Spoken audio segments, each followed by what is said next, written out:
In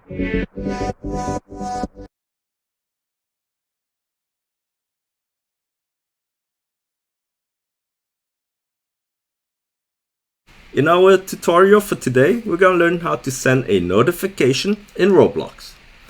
To start, we're going to go to our started UI. We're going to add a local script. First, I'm going to declare my started UI.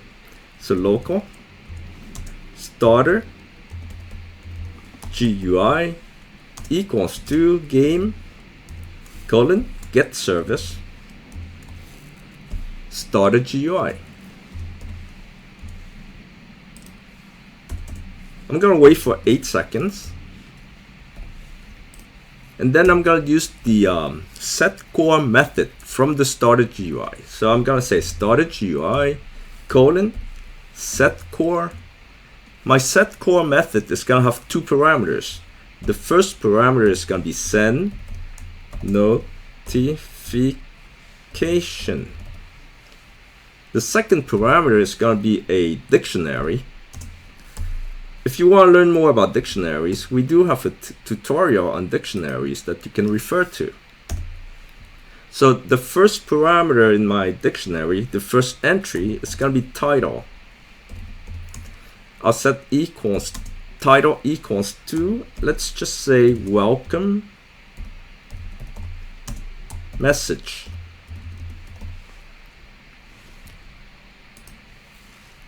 And now I'm going to do comma. My second parameter, the second entry here in the dictionary is going to be the text. So you can specify whatever you want to say inside the text. Just say welcome to the game.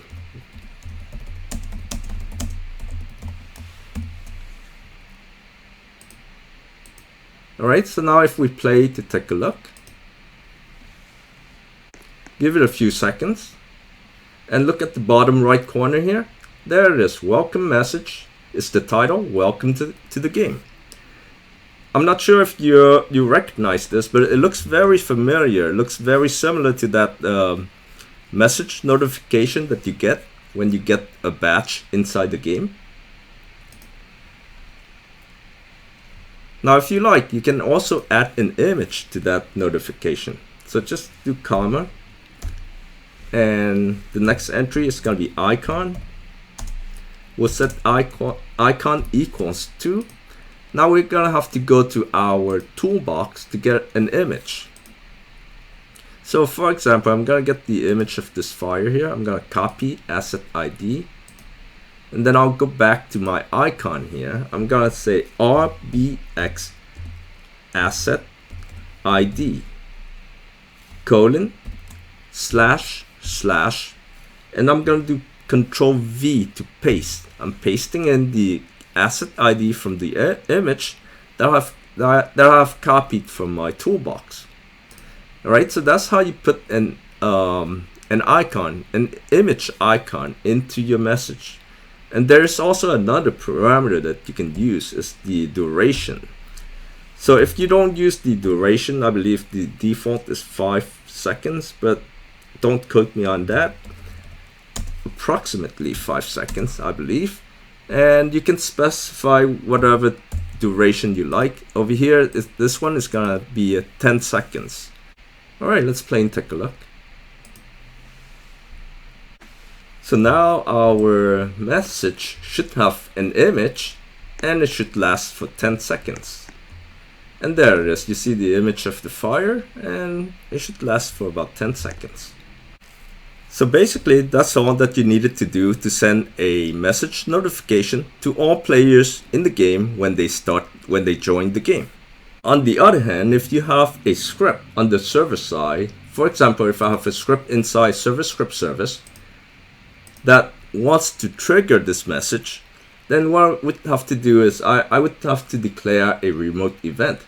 So let's now go to our replicate storage. We're gonna add a remote event.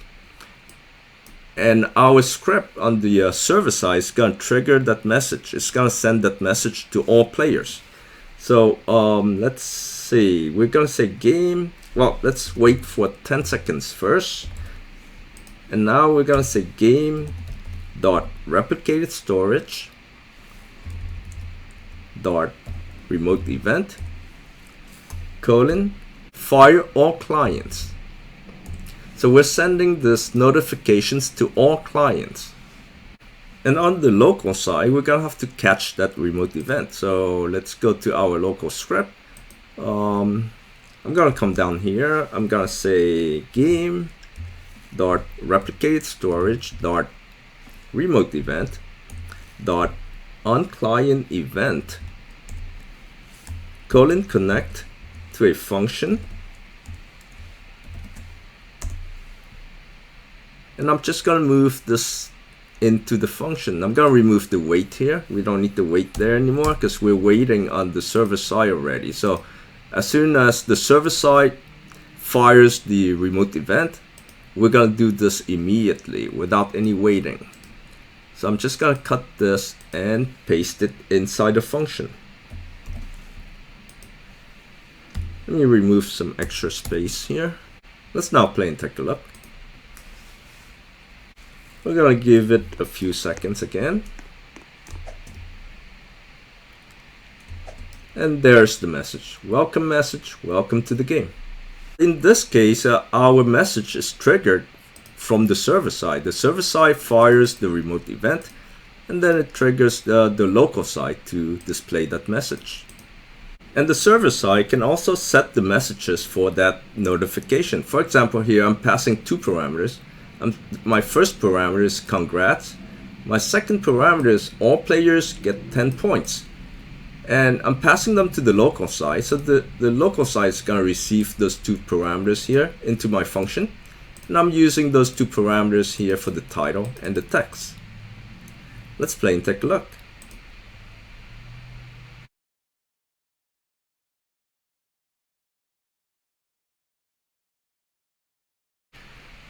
So now I should say, congrats, all players get 10 points. And there it is, congrats, all players get 10 points. Alright everyone, that's how you use notifications in Roblox. Thank you for watching, and we will see you again soon.